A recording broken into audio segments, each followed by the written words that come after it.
Welcome to the Glowland podcast, the podcast for remote work and freelancing in practice.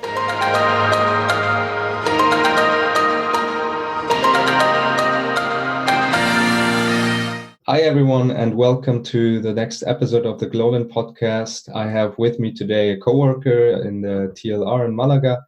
Today, Juan Arevalo, and he is based in Malaga, and from here he is working on his agency. It's a consultancy agency called RANDB. That is, as he says on the website, a cutting-edge technology agency that provides data analysis and support for policymaking. Thanks for joining us today, and welcome to this episode, Juan. Thank you, and good morning. Thanks for inviting me to participate to this interesting podcast. Good morning to everyone. Sure, my pleasure. Can you tell me or tell the listeners a little bit more about your agency, RANDB? Yeah, indeed. RANDB is a small consultancy company. As you mentioned, we are based here in Malaga, in the south of Spain.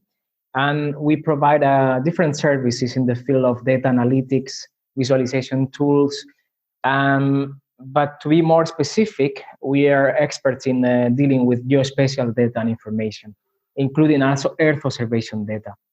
Right now, our main clients are the European Commission and also the United Nations. So we are pretty much working for the public sector, even though we do some consultancy work for other companies, other private companies as well. Great. And how many people are you at RANDB? Yeah, we are right now. We are the core team is composed by 6 people. But we have a number of collaborators or people that work on a project base for RANDB. And okay, most of them, or the majority of them, they are working remotely. So I think that we can discuss also about how we operate and how we manage the team here in RANDB as well in a minute. Yeah, that is one of the most interesting parts, I think, also for the listeners. The remote aspect of your agency, because that is basically what we talk about a lot on this podcast.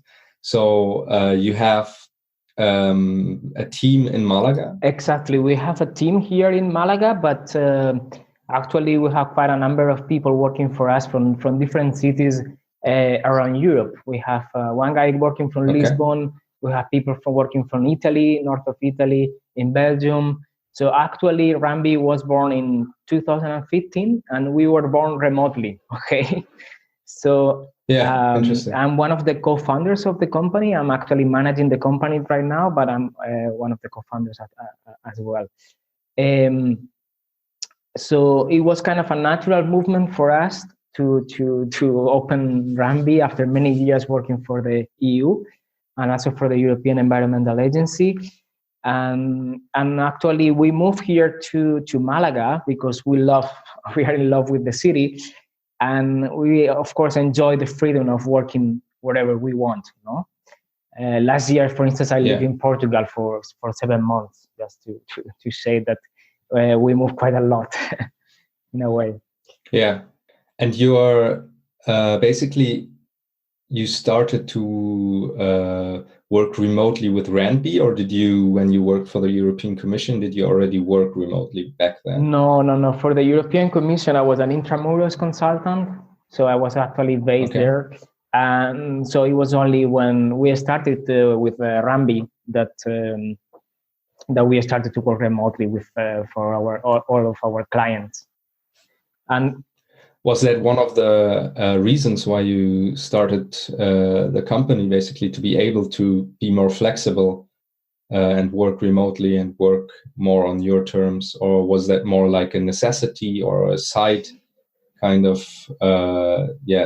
side benefit of your company? Yeah, actually it was one of the main reasons, because I think it's one of the main benefits of working remotely, the flexibility, the freedom of choosing where you really want to live.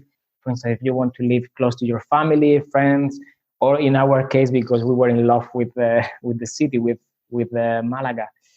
But I think that there are many other benefits, of working remotely. I mean, we could go through the list, but for instance, I think it's quite good because in a way we are reducing our everyday commuting. is also good for Yes, our exactly. health and also for the environment too, in a way. No? Yes, exactly. Yeah. And it's nice because in our company is part of our culture to work remotely, and we are always happy to work remotely with all of our collaborators, I would say.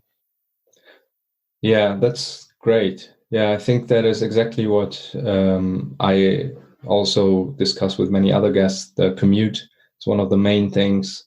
Then you have the environmental effects of commuting, and also of all these flights, Yeah.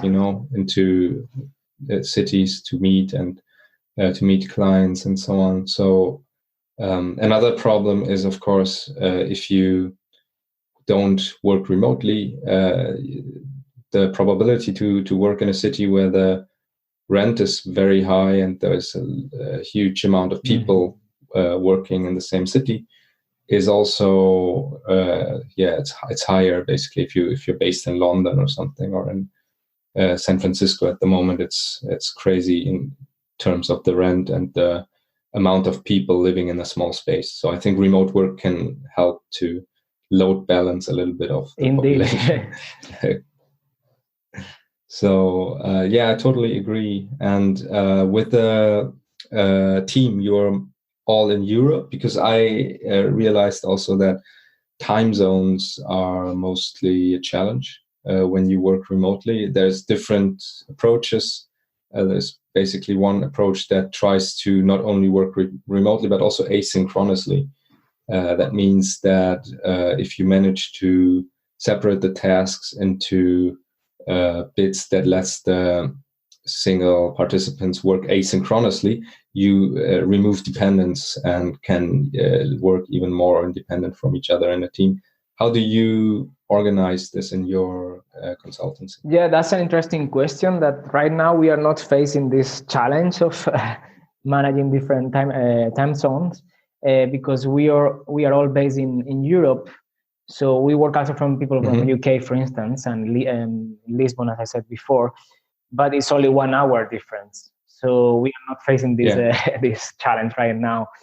And all of our clients are also based in Europe, so which are more or less all of them, they are in the same time zone. So we are actually not facing this let's say challenge.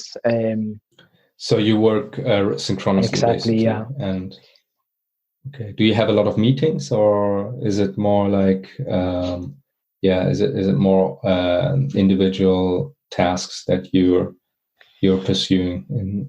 Yeah, if you like, maybe I can describe the way we operate or the way we manage projects remotely. Yes, sure. Basically, we have a tool for managing for project management that all the collaborators or all the people working for us use on a daily basis. So basically, they report the time that they work on the different tasks or activities that they have assigned. And usually what we do at the very beginning of the project, we organize a kickoff meeting face-to-face. So I found this very useful in order to get to know each other and, to set up the basis for the specific project, understand the requirements from the client, all the specificities of the project. So that was usually what we do, and I think that is quite good because it also helps to meet with the other team members before actually working with them. And then, of course, using this software, we are able to allocate different tasks and resources, and also to report the time that we allocate for the different tasks and the different projects. Regarding meetings, it depends on the project. So depends on the complexity of the project. Usually we have weekly meetings. But depending also on the amount of work, depending on the complexity of the project, we might have more meetings. And all these meetings, of course, they're online meetings or teleconferences. We only do the first kickoff face-to-face. And usually, if depending also on the nature of the project, we might do also like a kind of midterm project meeting with all the people involved in the project. Okay. Yeah, that makes sense.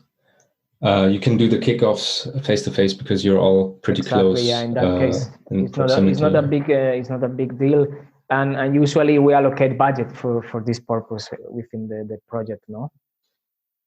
Yeah, understand. And your clients, how do you get to know new clients? Usually, if you work remotely, also some people acquire clients remotely, or as I have experienced, it's a little bit more old-fashioned in that sense that people, if they want to spend that amount of budget, then they want to get to know you personally. Usually the sales process is still very old school, let's say, in my experience. How do you face that at Rampi? Yeah, actually, we always have a kickoff meeting with our clients, usually based in their offices, and the way we operate is that, well, we present different proposals to our clients, and then if we are awarded the contract, then yeah, the first thing to do is the kickoff meeting, in which we actually meet face to face. I think that there. And how do you? Yeah. Sorry, go ahead. How do you get to that pitching stage? Do you get inbound sales, or do you have some sales process, or do you get a lot of referrals? I would say it's a combination of both. Okay. No, in some cases, our company is applying together with other companies or research institutes to different calls for tenders, if you know what I mean. So we are competing with other consortiums and to get these projects. In some other cases, is word to mouth. No, so they know our work from other projects. So they hire us, our company, to do a specific project or task. So it's pretty much quite open right now, and we have different channels to get our clients or customer. Yeah. Okay, so in the beginning, it was probably your personal connections to the people at the clients' departments. Yeah, at the very beginning, it was the case. But I have to say that our company is also a research company, so we are actively involved in EU funding for research. Okay. Okay, sure. So that means that we have to apply for this funding, like other research institutions in Europe. And we usually do this exercise within a consortium. There are big projects. We're talking about millions of euros. And usually we are not leading such a big project, but we are part of the consortium. Okay. Within the big project. So that's why it's a little bit peculiar the way we operate in that particular case, no? Because there, as I said, we have other type of contracts, direct contracts with our clients.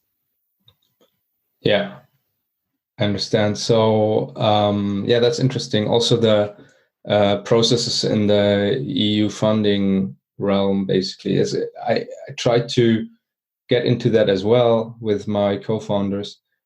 And I found it quite complicated to get to a stage where you are accepted for that kind of EU funding. In my experience, the websites and the processes and the forms are overcomplicated. I think they need to overhaul this whole system so that smaller companies and people who are not very experienced in this process can also apply. Do you use a consultancy for that, or do you do the applications yourself? I have to say that I fully agree with you in that sense. Before actually funding Rambi, as I said, I used to work for the European Commission, so I'm lucky enough to know all the ins and outs of the European Commission, or some of them at least.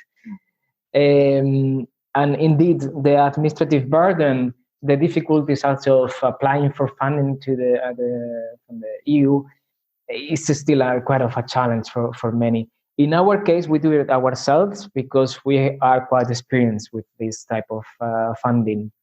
But I have to say that it's quite challenging for someone that is completely comes from from the outside, and they don't have the experts. Exactly. No, otherwise, as you said, you might have to hire a company that is more familiar with the understanding all these call for tenders, Yeah, all exactly. the details of how the European Commission works. No. Yeah, exactly. There was basically this wall of forms and regulations and spreadsheets that need to be filled out correctly, and they have like reference over different worksheets in the spreadsheets, Yeah. and it's super complicated. And I thought this is quite an overkill for someone that, I mean, you spend a lot of time on that, and in the end, in our case, we got rejected for the application because we did not meet the requirements that were somewhere in the documentation, but not really explained. So it was just, tough experience in that regard. The idea is good, and I really like the initiative of supporting European-based businesses. That especially in the sector of research, and also in the sector of sustainability, I think there's definitely support from the European Commission, but the process itself and the accessibility is quite underwhelming for me.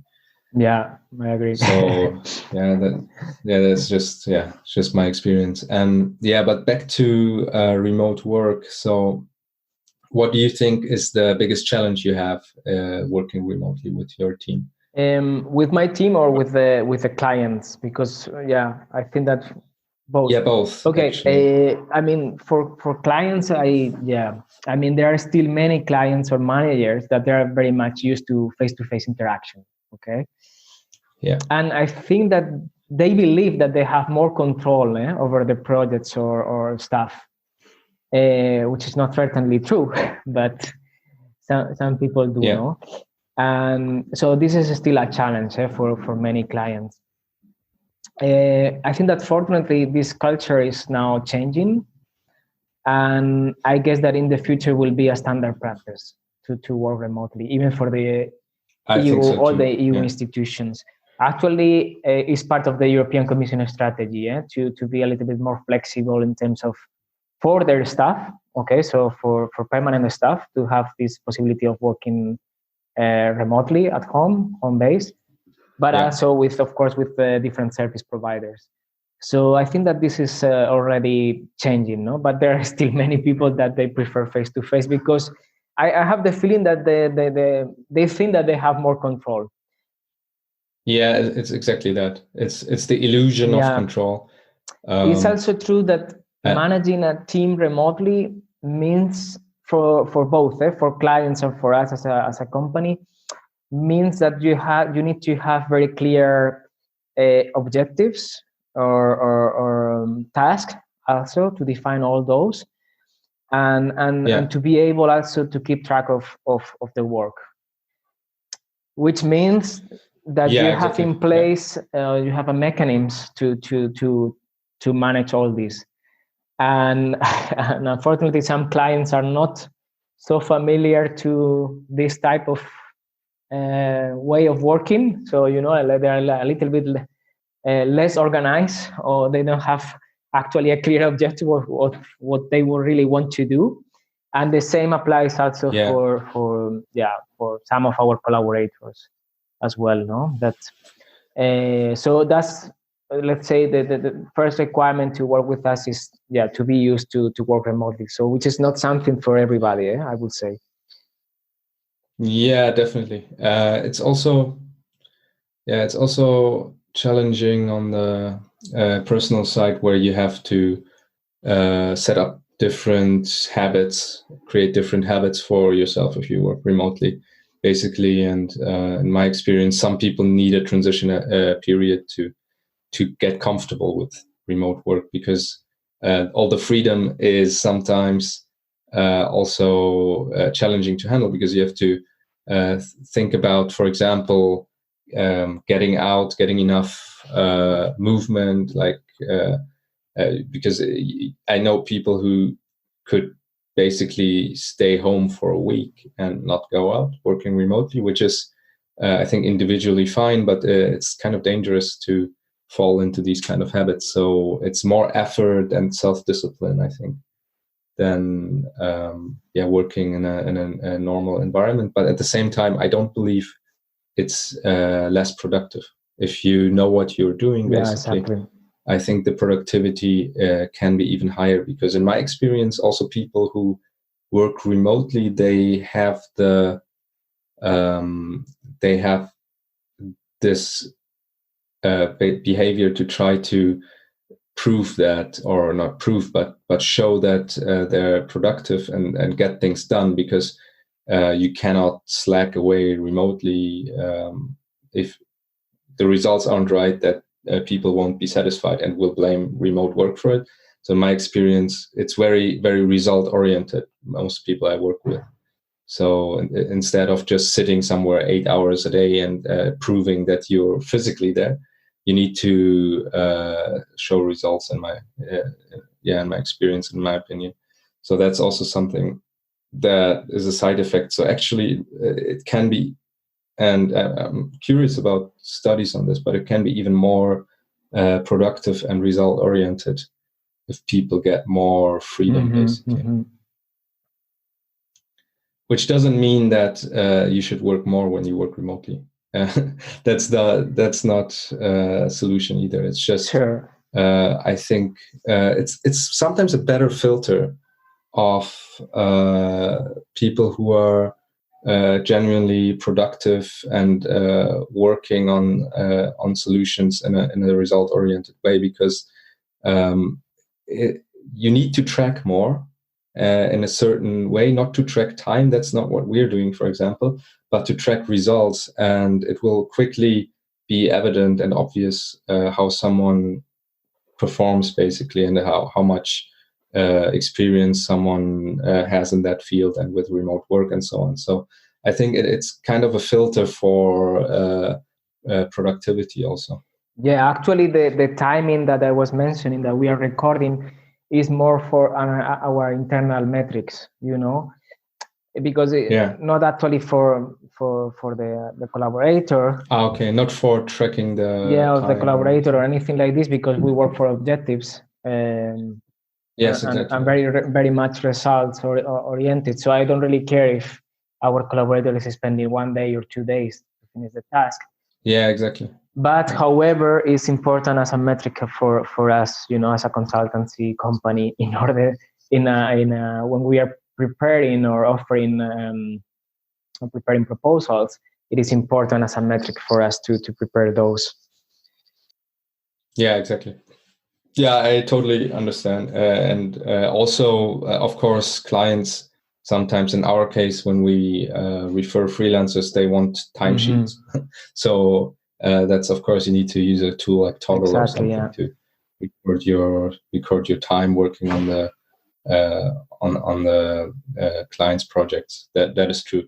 It's just, in general, I think that it's kind of more result oriented, the way of work, because it forces you to think that way, because as you said, you don't care how long someone sits at something, as long as you get this solution in the more or less estimated amount of time that meets the requirements. So that's very different than a lot of like old corporations still work, where you just punch in your time and then mostly sit there 8 hours, 9 hours, and then punch out, and whatever got done got done, but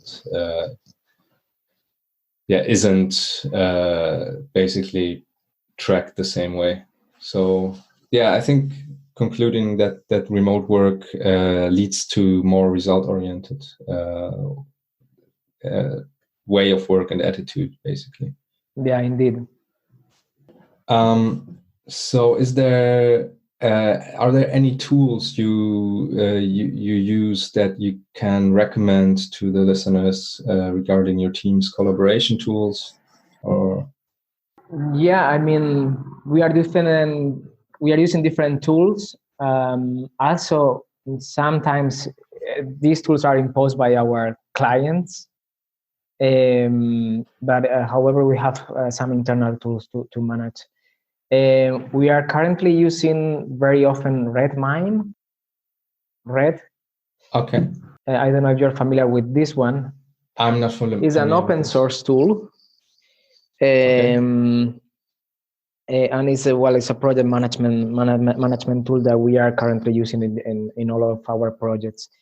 But I would say it's more for internal use, because for some of the projects, for instance, we have a project right now with an agency in UK. It's a European Commission agency, or that they have also their tools also for project monitoring and project management. They use Confluence. So it really depends on the project, on the clients, because some of the clients, they want us to use a specific tools, for project management. Do you use Slack or Basecamp or Skype to communicate? We are mainly using Slack and also Skype. Okay. And also for big meetings, we are using Blue Jeans. Okay. That's the video conferencing tool. Okay. Because in our projects, sometimes we have to organize big meetings with different project stakeholders. So usually we use that software, that specific tool for organizing meetings. Okay. Yeah, that sounds reasonable. So, is there anything else you would like to share with the listeners? Do you have a project? I know you sometimes create kind of projects for reference and as like in-house projects. If I remember right, is there something you would like to share? Yeah, actually, maybe a good example of a project that we are running right now is on climate change, which is something that everybody's talking about nowadays, and maybe it's interesting also for the audience. We are working together with the European Center for Medium Range Weather Forecast. It's an agency, international agency based in UK, in Reading, and they are managing the Copernicus climate service. Well, the Copernicus, maybe the audience they are not familiar with this program, but it's the most ambitious Earth observation program on Earth, based by the European Union together with the European Space Agency. It's quite an ambitious program in a way, because they are tackling many different things, and they are putting in place quite a number of services on different topics, on marine issues, on climate, on land, defense. So there are different topics that are being addressed by this program, and they're actually providing very interesting data and services that anyone can use for any purpose. So they are completely open and free to use. And so in this specific project, what we are doing for this agency in UK, we are building an innovative user-friendly storytelling tool. Okay. And the idea is to show the long-term spatial effects of climate change on bird migration across Europe. So basically all this data is sitting there, and actually they want users and people to make use of all this information and data. Is it publicly available?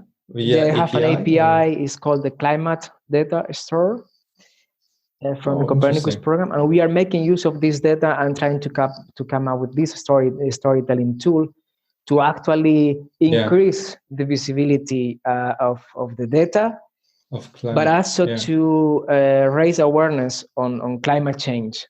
And I think that birds are, as you know, they are considered also bioindicator species, and many people are familiar with birds.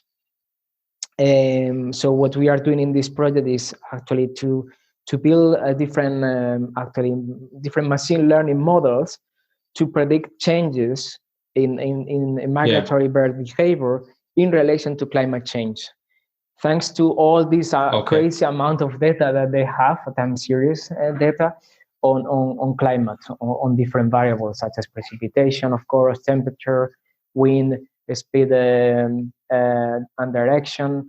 So we are using quite an enormous amount of data to figure out migratory bird behavior based on this.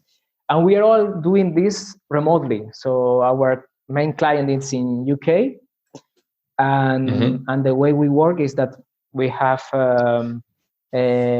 meetings every 2 weeks, with our client.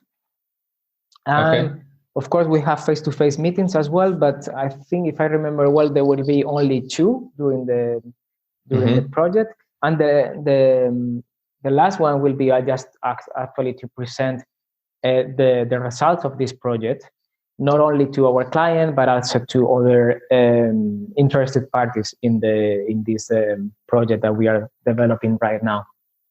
So just to give you an idea on how we are actually operating with them. So we are totally doing the work remotely for them.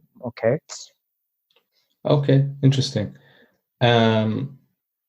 So in regard with clients in the UK, is there any, because today, at the day of the recording, it's actually the first day of Brexit, of the exit of the Great Britain from the European Union, and does that have any influence on your work and on your client relations? Yes, indeed. Actually, is one of the risk that we foresee at the very beginning, before actually we signed the contract with them. And it is not clear yet what is going to happen. For this specific project, there is the funding already allocated, but indeed the contribution from UK to the European Commission, and even to the Copernicus program that I mentioned before, it is not yet clear. So there is a big question mark on what's going to happen next with this. And I think it's pretty much now under discussion, and it's nobody really knows what's going to happen with the.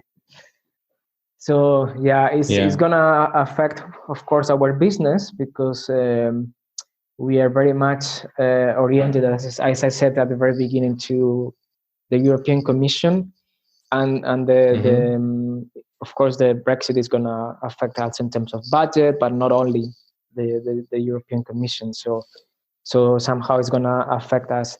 We will not see immediately, because as you can imagine, the budget for the EU, it works it's part of long term. Exactly, they have different programs, but it will at some stage. But there is quite an uncertainty right now. Nobody really knows what's going to happen now, how it's going to affect all the business and the EU in particular. It's quite unsure everything, but I also think that it will not change, or maybe even boost other business aspects like contracting and collaborating with agencies, basically, in the private sector. I think this will not be affected, and maybe even increased, because the need for collaboration and talent is still high. And now the way to go is probably just through contracting, international contracting, or collaboration with agencies. I mean, because it gets harder to hire and maybe harder to relocate people to the UK. So maybe it's going to have some positive effects on remote work in some way. This has to be seen, no? I mean, the future will it's very unsure. Will tell us, but I mean, I was referring more to the EU funding, no? Because UK is one of the main contributors in terms of funding right now to the European Commission. So But aren't they also one of the main beneficiaries of the funding? So will there, at the end of the day, will there be less funding? That's for sure, probably that there will be less funding available for applicants from the European Commission, or is that also more complicated? Yeah, well, actually, it's of course, UK is also benefiting from all the contribution that they're providing to the EU, but it's a member state that is actually has a positive balance in a way, if you know what I mean. So they are contributing more than benefiting them right now. Okay. So that's why. But indeed, I think that in terms of private sector and collaboration with the UK companies and agencies, this is not going to stop it. I mean, the Brexit, no? Exactly. It might as maybe. I mean, there's too many variables, as you say, to certainly know. But it could even be that they will rely now more on foreign collaboration because it's harder to relocate or get people into the UK. So maybe even traveling will be more complicated in certain countries with visas and getting basically even like this small effects of the roaming options in the EU and so on, all the laws that were making sure that travel and collaboration is seamless if you are going to the UK. Now it's getting more complicated. So it could be that this will actually increase remote work because that's a way to circumvent this problem, basically. Yeah, for instance, also I was thinking now, the Erasmus program, which is one of the most successful programs from the European Commission, is going to be affected by Brexit. So this flexibility, as you said, for traveling, for is going to be affected. We have to see until which point it will be affected, because I think it's very unknown right now. There is quite as I said, an uncertainty. It's not clear yet how will all this will affect. Exactly. Yeah, I think nobody can predict this.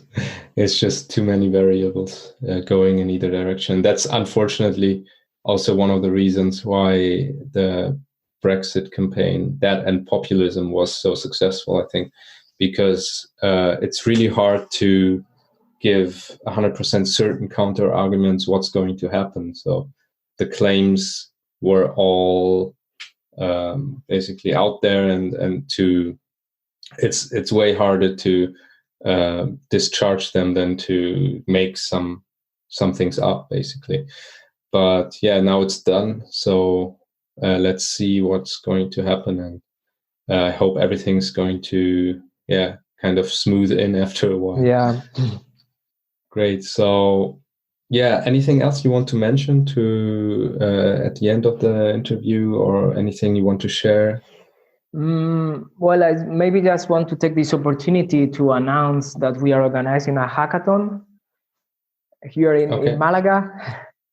So for all the listeners from Malaga, and I mean also from abroad, but I guess it will be easier for the ones that are based in Malaga, we are organizing a hackathon for based on the also from the Copernicus program that I mentioned before. So the idea is to explain what is the program about, and to explain all the data and services that are available for everyone to use. And the idea is to come up with ideas to develop some of these applications during the weekend. Okay, it's going to be in April, on the 17th of April. Let me check. From the 17th. Where exactly? Till the 19th. Okay, so it will be from Friday to Sunday. Okay. And it's going to be organized in the Polo Digital, Polo de Contenidos Digitales here in Malaga, in Tabacalera. So I will invite everyone to join this hackathon. It's going to be quite interesting because it will not be only during the weekend, but also we will organize different webinars So where we will explain what is Copernicus about and the different cloud computing services that can be used also to develop Copernicus applications. And we will also explain all the initiatives regarding entrepreneurs.